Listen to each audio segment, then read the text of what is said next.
You learn about the perfect knowledge and knowledge of reality. So perfect knowledge is more higher than the right knowledge. Clear? Yes. Now study perfect knowledge. Perfect knowledge or knowledge of reality. Then Mahamati asked the Blessed One, "Pray tell us, Blessed One, about the five dharmas so that we may fully understand perfect knowledge." The Blessed One replied, "The five dharmas are appearance, name, discrimination, right knowledge, and reality. By appearance is meant that which reveals itself to the senses and to the discriminating mind and is perceived as form, sound, odor, taste, and touch. Out of these appearances, ideas are formed, such as clay, water, jar, etc., by which one says, this is such and such a thing and is no other, this is name. When appearances are contrasted and names compared, and when we say, this is an elephant, this is a horse, a cart, a pedestrian, a man, a woman, or this is mind and what belongs to it, the things thus named are said to be discriminated. As these discriminations come to be seen as mutually conditioning, as empty of self substance, as unborn, and thus come to be seen as they truly are, that is, as manifestations of the mind itself, this is right knowledge. By it, the wise cease to regard appearances and names as realities. Yeah. Buddha says there are five dharmas. Okay. Five dharmas. Appearance, name, discrimination, right knowledge, and perfect knowledge. What you call knowledge of reality. Okay. So there are five things. Appearances. You have seen appearances is the knowledge of appearance. Name, when you give any name to that. Okay. Discrimination, you discriminate. This is form, this is sound, this is odor, this is taste, this is touch, this is that. It's called discrimination. Okay.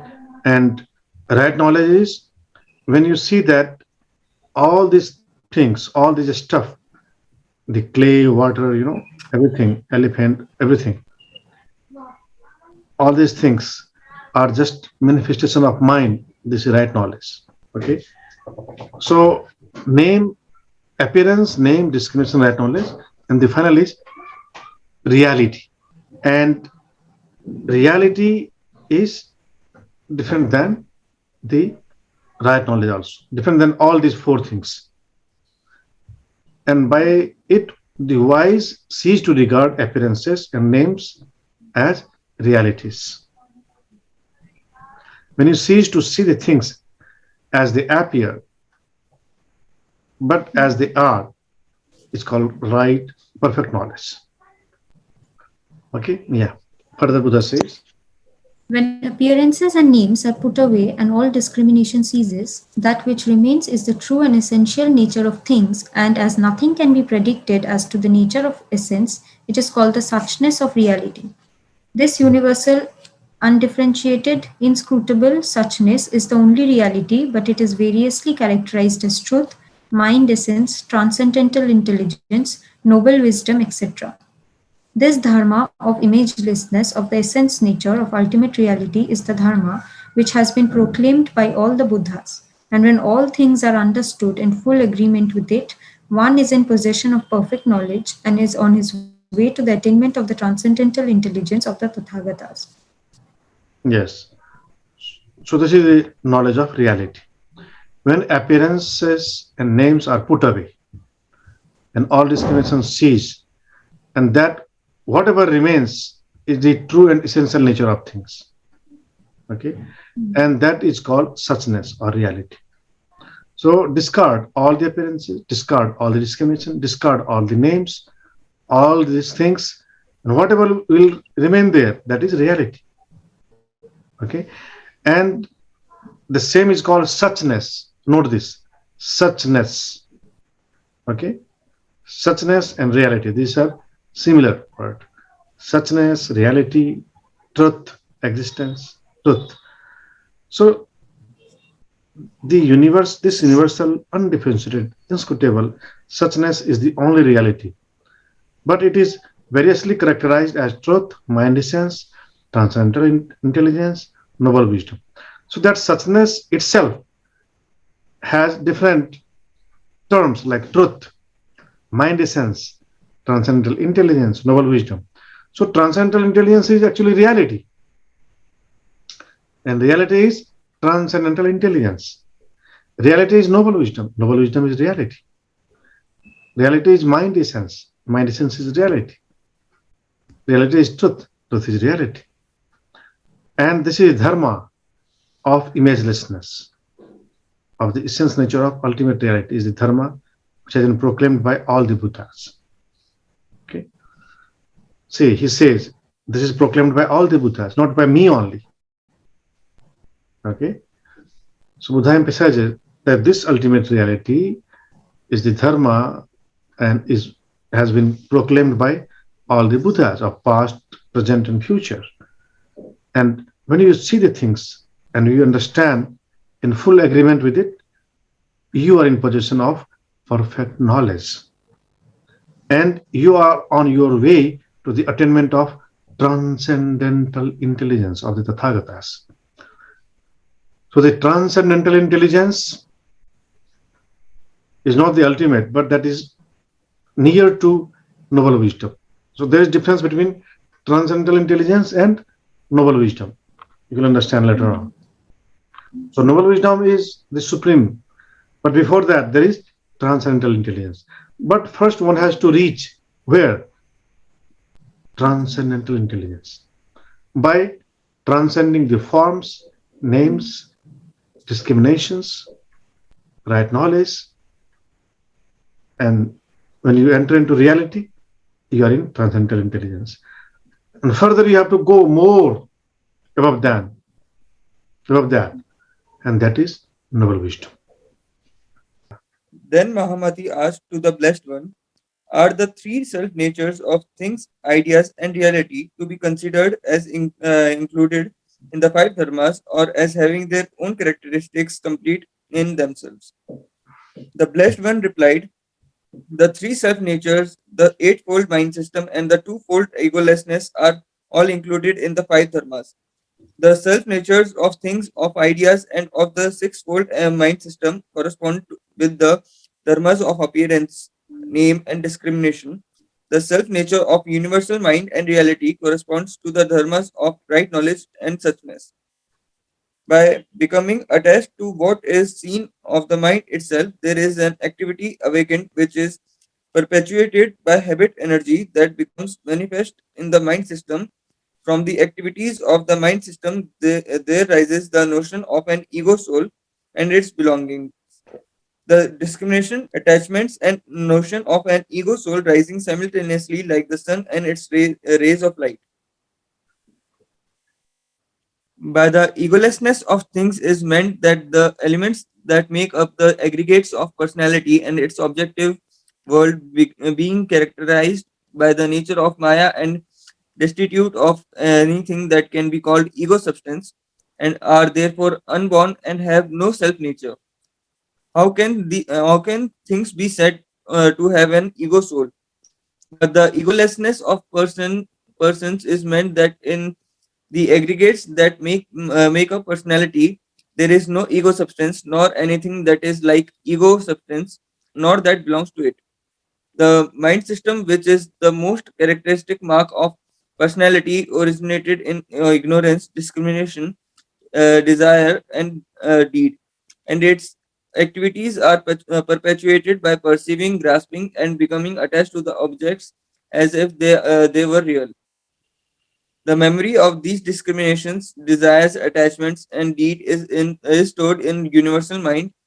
Memory is Universal universal mind. mind since a beginningless time, and is still being accumulated where it conditions the appearance of personality and its environment and brings about constant change and destruction from moment to moment. The manifestations are like a river, a seed, a lamp, a cloud, the wind. Universal mind in its Voraciousness. voraciousness to store up everything is like a monkey never at rest, like a fly ever in search of food and without partiality, like a fire that is never satisfied, like a water lifting machine that goes on rolling. Universal mind, as defined by habit energy, is like a magician that causes phantom things and people to appear and move about. A thorough understanding of these things is necessary to an understanding of the equallessness of persons.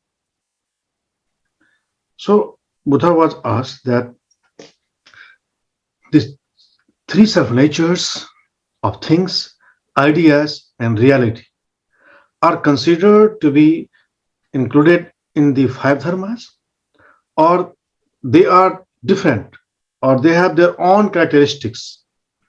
Okay. So if you understand the question, then you'll understand the answers also. If you lose the meaning of question, you cannot understand the meaning meaning of answer. So Buddha was asked this thing. Three self natures. Okay. Three self natures of what? Things, ideas, and reality. And what is three self nature? That thing, everything is unborn, okay, without ego substance, and is impermanent. They are the three self natures. Everything is unborn. Everything is empty and without self substance. Okay. So they are also included in five dharmas. Buddha says these three self natures, the eightfold mind system, and the twofold egolessness are all included in the five dharmas. Okay. And the self natures of things, of ideas, and of the sixfold mind system correspond with the dharmas of appearance, name, and discrimination. The self nature of universal mind and reality corresponds to the dharma of right knowledge and suchness. So we have understood first appearance, name, discrimination, right knowledge, and the knowledge of reality. There are five things. These are called five dharmas. Okay, the appearance knowledge, names, discrimination. Okay, right knowledge and reality. So by becoming attached to what is seen of the mind itself, there is an activity awakened which is perpetuated by habit energy, and that becomes manifest in the mind system. So normally people are habitual to see the things as they appear. That's called scene of the mind and is perpetuated by habit energy. Habit energy in Pali is called sankhara, in Sanskrit is called samskar. You know, if you remember, people say you have good samskar, good samskar, bad samskar. In Patanjali Yoga Sutra also, this comes tajanya sanskara, anni sanskara pratibandhi. Remember this sutra, Yes, sir. Patanjali. Tajanya sanskara, anni sanskara pratibandhi. Means the sanskar born of prajna combats or annihilates the other samskaras. So samskara is translated here as habit energy, or you say your habit. Habit is samskar. Means you have good samskar, means you have good habit. You have bad samskar, means you have bad habit. Okay. So Buddha says that the samskara or the habit energy, the samskara perpetuates our samskara only. So if you do anything 100 times, that becomes your habit. And if you maintain that habit, that is perpetuating, that is made solid, if you do anything 1,000 times, that will become your habit. And again, you are doing every day. That has become your samskar. So eating, sleeping, seeing, walking, it has become your habit, and you take for granted. You're not actually creative. You have become instrumental. So you have to break this samskar, this habit. Okay, and Buddha says that from the activities of the mind system, there arises the notion of an ego soul. Chitta-vritti, activity of mind system is called chitta-vritti. So from chitta-vritti rises notion of ego soul, is asmita. Ego soul is ahankar, ahang buddhi, and its belonging. The discriminations, attachments, notion of ego soul rising simultaneously like the sun and its rays of light. Okay. So the mind system, if mind system rises, everything is rises. If mind is subdued, everything is subdued. Okay. So mind is like sun. Mind rises like sun rises with its rays, its light.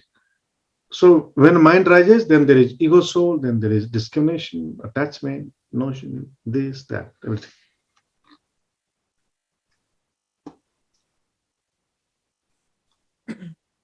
And the bottom line is universal mind is as defiled by habit energy. You can see. So everything is stored in universal mind. See, the memory of these discriminations, desires, attachments, and deeds is stored in the universal mind since beginningless time. Can you see that? Can you see that? Yes, sir. The memory of, see, these are the mind system. This is mind system, which is the most characteristic mark of personality, and that is originated in ignorance, discrimination, desire, and deed. And its activities are perpetuated by perceiving, grasping, becoming attached to objects as if they were real. We believe them as real and we are attached to them. So all attachments are born of ignorance, all kinds of attachment. Attachment to your body, attachment to your relations, attachment to things, person, place are born of ignorance. Attachment itself is a kind of ignorance and is accumulated, and is perpetuated. And the manifestations are like river, seed, lamp, cloud, wind. Universal mind in its voraciousness to store up everything. Voraciousness? Voraciousness means someone who is very hungry, eager to eat more, who is never satisfied. That's called voraciousness. So universal mind is voracious. So is never filled, is always empty. Like Kumbhakaran, or like someone who is always unquenched, hungry. So the universal mind has also this nature that it stores up everything. It is never filled. Okay. So since beginningless time, a lot of phenomena, all the things have happened, but everything is stored in universal mind. Therefore, you can connect to the universal mind and you can fetch any information. So that is like the biggest server, the storehouse, and it has unlimited space. Okay, unlimited space. That is called voraciousness. So universal mind is voracious and it can store everything since it has been storing since beginningless time and will be storing till end. That is never destroyed, right? And so your karma, your everything, every incident is stored in the universal mind. And universal mind is like monkey, never at rest, like a fly ever in search of food and without partiality, like a fire that is never satisfied, like a water lifting machine that goes on rolling. Universal mind is defiled by habit energy. See, you must understand this, the nature of universal mind. So there is discriminating mind, there is individual mind, and there is universal mind. So Buddha keeps talking about universal mind as divine mind. What do you call God, divine? So Omkar is just universal mind, right? Omkar is the name of universal mind. So this is therefore you must understand the nature of universal mind. So the universal mind is voracious. Universal mind is like monkey, like river, like you know some like fire which is never satisfied, like water lifting machine that keeps on rolling. And but universal mind is defiled by what? By habit energy. This is like a magician that causes phantom things and people to appear and move about. A thorough understanding of these things is necessary to an understanding of the egolessness of persons. Okay, a thorough understanding of this is very important to understand the egolessness of persons. Okay, there are four kinds of knowledge: appearance knowledge, relative knowledge, perfect knowledge, and transcendental intelligence. We'll read this, then we'll finish this. Meghna, please read further. There are four kinds of knowledge: appearance knowledge, relative knowledge, perfect knowledge, and transcendental intelligence. Appearance knowledge belongs to the ignorant and simple minded who are addicted to the notion of being and non being and who are frightened at the thought of being unborn. It is produced by the concordance of the triple combination and attaches itself to the multiplicities of objects. It is characterized by attainability and accumulation. It is subject to birth and destruction. Appearance knowledge belongs to word mongers who revel in discriminations, assertions, and negations. Okay, so this is appearance knowledge, and appearance knowledge belongs to ignorant and simple minded because they are addicted to the notion of being and non being, and they are frightened at the thought of being unborn. Therefore, they are, they worship the forms, they worship the gods who have forms because they are frightened. Okay, there is appearance knowledge, and that belongs to beginners, most beginners, and word mongers who revel in discriminations, assertions, and negations. Relative knowledge. Relative knowledge belongs to the mind world of the philosophers. It rises from the mind's ability to consider the relations which appearances bear to each other and to the mind considering them. It rises from the mind's ability to arrange, combine, analyze these relations by its powers of discursive logic and imagination, by reason of which it is able to peer into the meaning and significance of things. Yeah. So the relative knowledge belongs to mind world of the philosophers. Appearance knowledge to the ignorant, layman, relative knowledge to philosophers, because it rises from the mind's ability to consider the relations which appearances bear to each other and to the mind considering them. It rises from the mind's ability to arrange, combine, and analyze these relations by its powers of discursive logic and imagination. So relative knowledge belongs to philosophers and perfect knowledge. Yeah. Perfect knowledge belongs to the world of the bodhisattvas who recognize that all things are but manifestations of mind, who clearly understand the emptiness, the unbornness, the egolessness of all things, and who have entered into an understanding of the five dharmas, the twofold egolessness, and into the truth of imagelessness. Perfect knowledge differentiates the bodhisattva stages and is the pathway and the entrance into the exalted state of self realization of noble wisdom. Perfect Yeah. knowledge jnana belongs to the bodhisattvas who are entirely free from the dualisms of being and non-being, no birth and no annihilation, all assertions and negations, and who, by reason of self-realization, have gained an insight into the truth of egolessness and imagelessness. They no longer discriminate the world as subject to causation.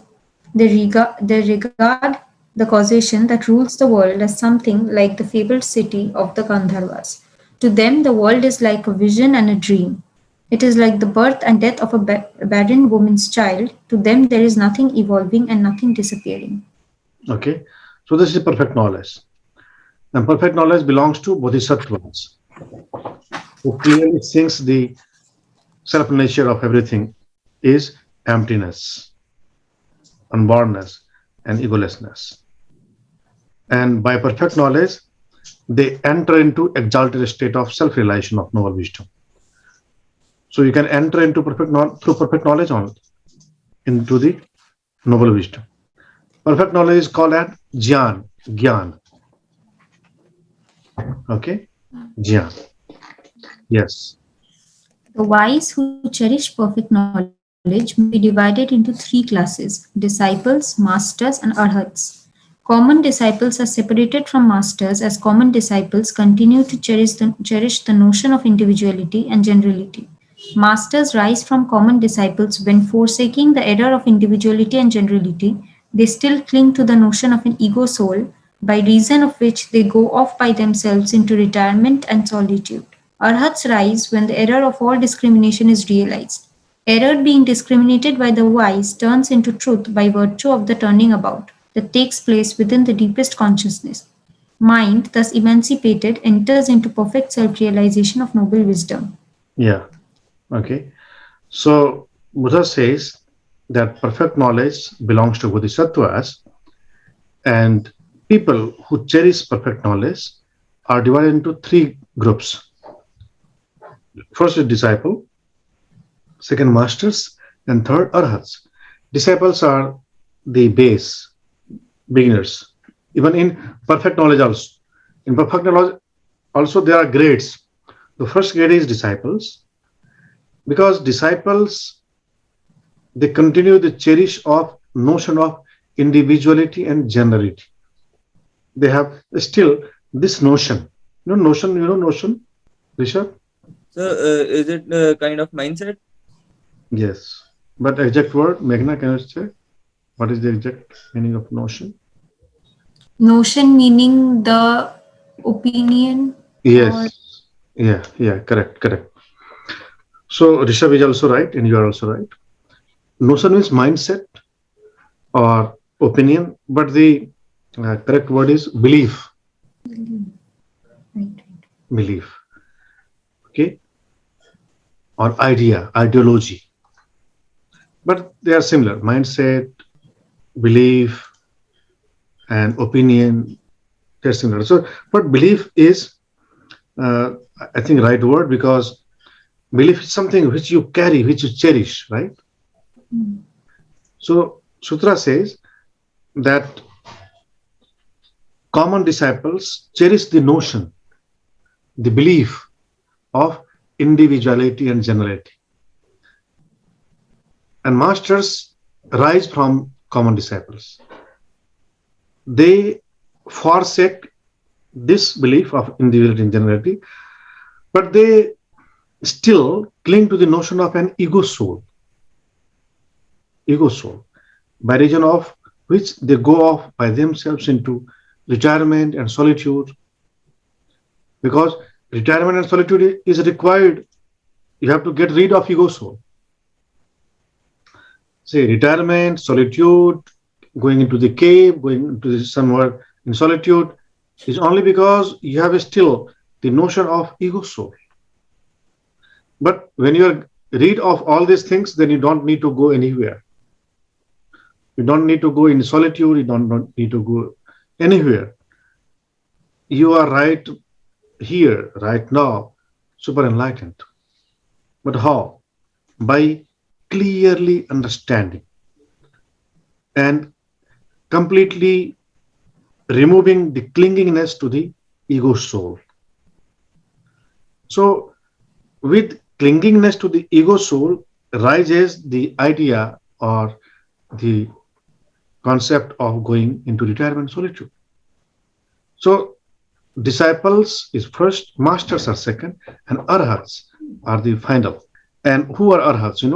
Arhats are someone or enlightened masters who rise when the error of all discrimination is realized, error being discriminated by the wise turned into truth by the virtue of the turning about that takes place within deepest consciousness. Do you remember? I had told you that this word will come again and again, or at many places that will come. Buddha loves to talk about this. What?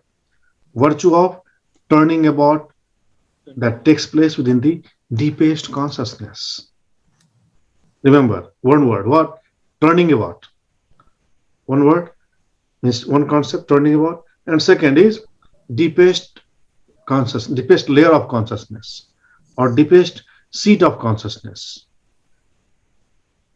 So that turning about has to take place. You know what is turning about? Can you explain? Yeah. Sir, what I understood is turning about is uh, when the ignorant uh, distinguishes, realizes that the error of being discriminated, and he is the transition from being ignorant to wise, is the turning about. Okay. It is kind of And realization, sir. of course, yes. This is this is appropriate word, realization, but not exact word, realization, but this is appropriate word, realization. Yes. Turning about. Turning about and realization. Yeah, that is neighborhood word. See, why I emphasize on the words? Because words also represent your understanding. Because through words only you manifest your understanding. And I want to hear the right word so that I'll ensure that you have right understanding. And turning about, because unless the turning about takes place in our deepest seat of consciousness, you cannot become master, and you have to become master. Even more than that, arhat, okay? What do you call arhat? So arhat are they which have passed, which have undergone this incident, what you call turning about. Turning about or not the upper layer of consciousness, but deepest layer, not deeper, but deepest, the final layer of consciousness. Okay. And mind, thus emancipated, enters into perfect self realization of noble wisdom. Okay. So turning about is realization, and turning about exactly is actually you are standing here, right? You are standing here. Suppose I'm here and you are standing in front of me, but I am in your backside. And when you turn about me, then you see me. Then you see face to face to me. So this incident is called turning about. That is why I was showing my finger in this way, turning about. Turning about is to become face to face. It's called turning about. Turn about.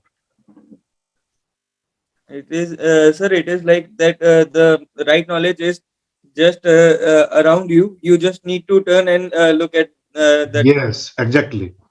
You have to take just a turn. Someone came and just forcefully turned you when you see that person, which you are seeking. Which we are. So visualize that there is a crowd. You are seeking me. I was standing behind you. You're not you're not looking at me, and I was just behind you, and you are seeking in the crowd to me. Someone came who knew me, who knew me. Someone came and just he gently turned you towards me, and yeah, thing is done. So someone who turns you is called master, who's called teacher, who's called guru, and me as reality or the what do you say uh, divine mind or reality, whatever, nirvana. So you have to just take a turn, simple turn, and that is there. That is not somewhere else. That is just there inside you. You have to just take turn. That's called being introvert. What? Introvert. So long you look outward, you are taking your soul behind. You are taking the truth behind.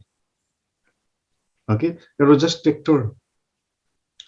It's called turning about. Now is clear? I may ask this question later on. Sir. Sure, sir. So you must remember this. Yes, sir. Great.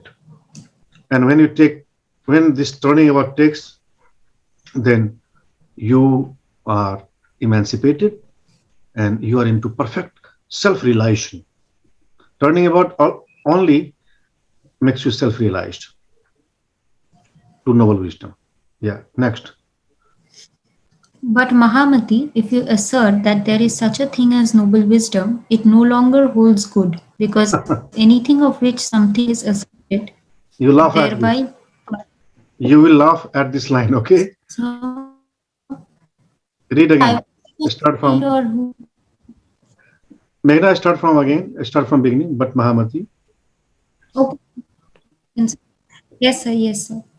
But Mahamati, if you assert, sir, I was supposed to read or Rishabh ji? I just started without asking. No, no. Actually, you're supposed to read, but your voice is breaking. So should I read? Yes, sir, Yeah, I yeah, know. yeah. I I can read. think. But Mahamati, if you assert that there is such a thing as noble wisdom, it is no longer holds good, because anything of which something is asserted thereby partakes of the nature of being and is thus characterized with the quality of birth. Yeah. The very assertion, all things are unborn, destroys the truthfulness of it. The same is true of the statements, all things are empty, and all things have no self nature. Both are untenable when put in the form of assertion. But when it is pointed out that all things are like a dream and a vision, it means that in one way things are perceived and in another way they are not perceived. That is, in ignorance they are perceived, but in perfect knowledge they are not perceived. All assertions and negations, being thought constructions, are unborn.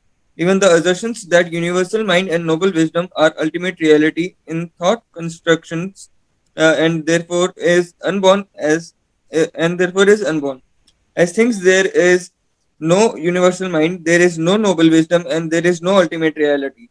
The insight of the wise that move about in the realm of imagelessness and its solitude is pure. That is, for the wise, all things are wiped away, and even the state of imagelessness ceases to exist. Yes. So this last paragraph is the conclusion and tells everything about the whole content of this topic. So Buddha says, Mahamati, if you assert that there is such a thing as noble wisdom, it no longer holds good. So there is nothing to take turn about. When this concept becomes very clear to you that there is nothing to take turn about to, then that is real turning about. Clear. There is nothing as divine mind. There is nothing as noble wisdom. But if you hold that there is noble wisdom, then it no longer holds good because anything of which something is asserted thereby partakes of the nature of being and is thus characterized with the quality of birth. So, when you say noble wisdom, to take turnabout, understand this. To take turnabout means that noble wisdom was not in front of you, was in back of you. If you need a turnabout to see the noble wisdom, because noble wisdom was not in front of you, was in back of you. So if you say that you have to take turnabout to seek the noble wisdom, that means noble wisdom is not right now with you. Clear? If that is not right now with you, that is not the infinite. That is not the unborn, or what you say, that is not all pervasive. Because that was not present. That means that was not present. That has taken birth. That has taken place. So anything that is to take place is not actually the noble wisdom. It's clear. Means you have to take turn about the to noble wisdom in your deepest seat of consciousness. Means you have to just wake up into this reality that noble wisdom is everywhere and nothing to seek. You don't need to seek anything. You don't need to explore anything, find anything. That is there. You have to just be aware, be conscious that is there. First, we have to understand what is noble wisdom, right? What is noble wisdom? That will come in further text. Noble wisdom is nothingness, imagelessness, egolessness, emptiness. That is noble wisdom, right? And we have to wake up into that. We have to become oblivious of words, discriminations, their meanings, everything. So this is like becoming ignorant, becoming ignorant. But that ignorant person is absolutely ignorant. And you have reached there by traveling so many paths, so long path. But again, you have to go there only. So the concept of path is also futile, also time consuming. Getting clear? So Buddha says, if you assert that there is such thing as noble wisdom, it is also the wrong statement, because anything of which something is asserted, there were pretexts of the nature of being and is thus characterized with the quality of birth. So being, because that noble wisdom is beyond being, right? The noble wisdom is beyond being. The assertion that all things are unborn destroys the truthfulness of it. So any assertion, any affirmation destroys the truthfulness of it or the power of that. So no assertion, no negation also. Neither assertion nor negation. Negation means no. Assertion means yes. So you have to rise assertion and negation both. So if you are into any party, in first party of yes and in second party of no, you're not there. You're not in noble wisdom. So noble wisdom is beyond being and non-being. You don't have to be in party of being nor in the party of non-being. This is called dualism. You don't have to be in dualism. You have to be non-dualism. Here, neither this side nor that side. Non-dualistic mind. Okay? And that is called noble wisdom. So Buddha says, if you assert anything, that destroys the truthfulness of that. The same is true of this statement that all things are empty. When you say all things are unborn, all things are empty, all things have no self-nature. So when you say this thing, both are untenable when put in the form of assertion. Untenable meaning? Untenable means being such that defense or maintenance is impossible. Okay? Such means defense or maintenance is impossible to such thing. That is called untenable. So this assertion is untenable. That will destroy. That will not defend. That will not defend the truth, but that will destroy the truth. If you say the truth is emptiness, that will destroy the truth of emptiness, actually. Clear? If you say that everything is empty, so this statement also destroys. Therefore, Buddha doesn't want to speak something, but he has to speak because of you, because you cannot understand with silence. He needs to speak. Even I need to speak a lot of things to clarify. Otherwise, with silence, the dots can be cleared. So I actually understood this statement of emptiness actually. Yes. If you can be silent with your master, that means you are the true disciple, and master also loves you. Do you remember the incident of Bodhidharma?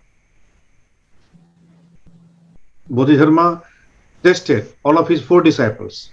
and we could just did not did not utter even a single word. Yes, yes. Just stood up, prostrated him, and again sat down without speaking a single word. So that is actually the noble wisdom. That is actually is enlightenment, where you don't need to speak in a word. So when we speak the statement or the meaning becomes shallow. Yes, Or the meaning will the destroy. weight of the meaning is destroyed. Yeah, the depth of that truth becomes shallow, True, true. very superficial. So silence only makes truth heavy, or the profound, or the stronger. If you utter, that becomes shallow. If you want to make the truth very heavy, very stronger, very bold, very deep, profound, then just keep silence. Not speak much. Gurostu maun व्याख्यानम शिष्यस्तु छिन्न संशया. There is Sutra, Sanskrit. Gurostu maun व्याख्यानम छिन्नस्तु छिन्न संशया. So Guru, the true Guru is who keeps silence, who teaches through silence, and शिष्यस्तु छिन्न संशया. And that silence only will छिन्न भिन्न कर देगा संशय को. किसका? शिष्य को. अगर कोई बहुत कंफ्यूज हो गया आता है, and Guru says, sit, sit. Guru says, just come and sit. Don't ask anything. But is it practical in today's modern day?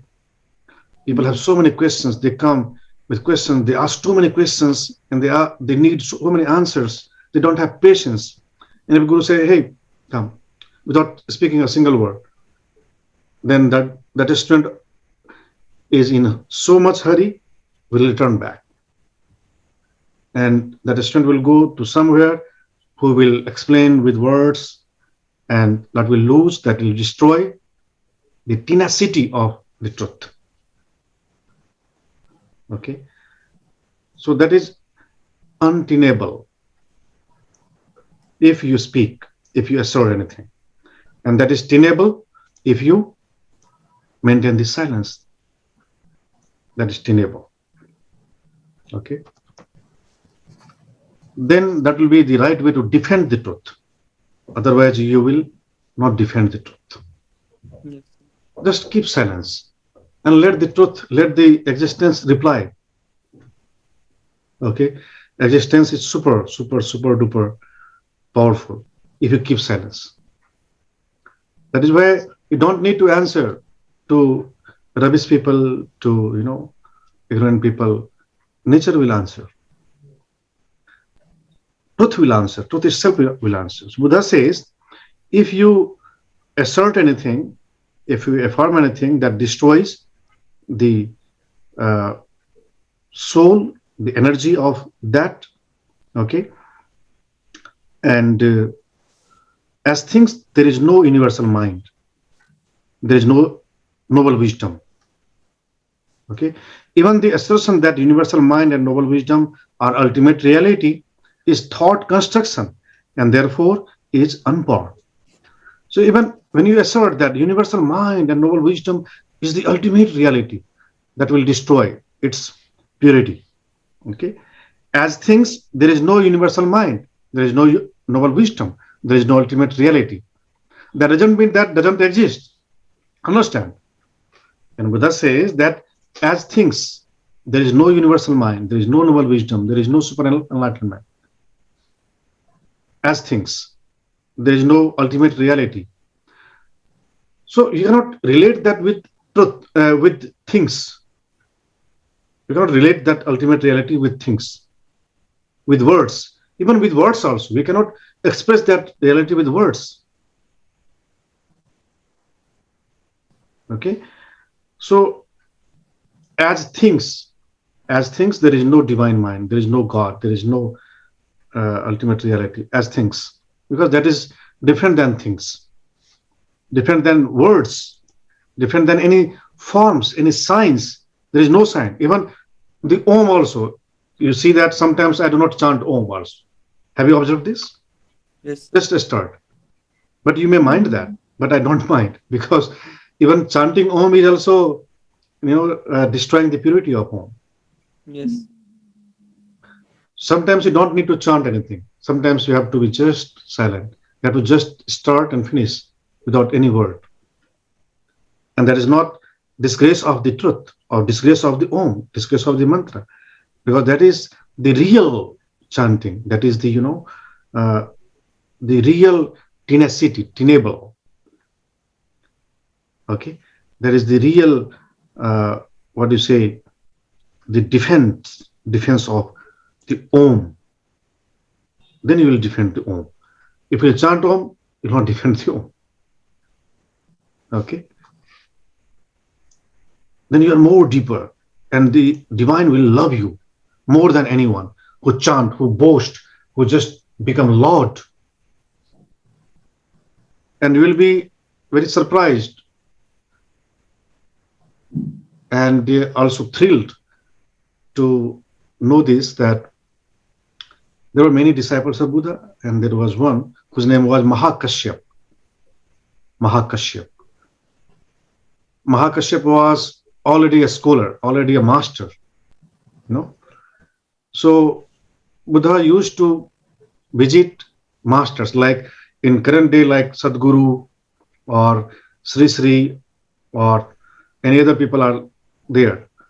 So Mahakashyap was like Sadguru or like Sri Sri that time. Okay, and Buddha once met him, and just by being there, he was so influenced. He realized that this person is more enlightened than me. Okay, and he prostrated to him, and he became his disciple, Mahakasyap. And Mahakashyap was not asking him a question to Buddha. He was just sitting with him silently. Many people were coming and questioning so many questions to Buddha, and Buddha used to answer some. Sometimes Buddha used to answer. Sometimes he used to keep silence. Okay, and Mahakashyap was absolutely, different. He was super enlightened already, but not more than Buddha. But he was just with him because he was enjoying his company, right?